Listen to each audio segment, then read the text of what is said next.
చంద్రశేఖరేంద్ర సరస్వతి స్వామి వారు కంచికామకోటి పీఠాధిపత్యంలో ఉండగా 13వ ఏట చాతుర్మాస్యాలు మొదలు పెడితే 100 సంవత్సరములు చేశారు. అంటే 87 సంవత్సరములు చాతుర్మాస్యాలు చేశారు. అంటే వారు నమస్కరించవలసినటువంటి వారు ఈ భూమండలం మీద లేరు. ఎవరైనా ఈ భూమండలం మీద నమస్కరించవలసి వస్తే ఒక్క చంద్రశేఖరేంద్ర సరస్వతి మహాస్వామికే. ఆయన నమస్కరించవలసిన వాడు ఇక లేరు. అప్పుడు ఏమనాలి? చూశారా నేను ఏ స్థాయికి వెళ్ళానో అనాలి. ఆయన ఏమన్నారో తెలుసా?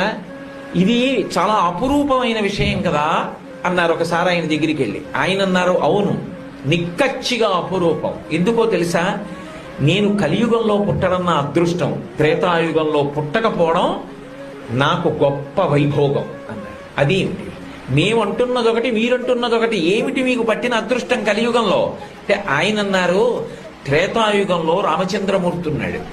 రామచంద్రమూర్తి నరుడిగా భూమి మీద నడయాడాడు. 16 గుణములతో శోభించాడు. 16 గుణములు పరిపూర్ణముగా కలిగిన పురుషోత్తముడైనప్పటికీ నరుడిగా ఈ భూమి మీద నడయాడాడు కనుక త్రేతాయుగంలో సన్యాసాశ్రమంలో ఉన్న నేను కనబడితే రాముడు నాకు నమస్కరించుండేవాడు. నేను రాముడికి నమస్కరించలేకపోయేవాడిని. కలియుగంలో పుట్టాను కాబట్టి 87 చాతుర్మాస్యాలు చేసిన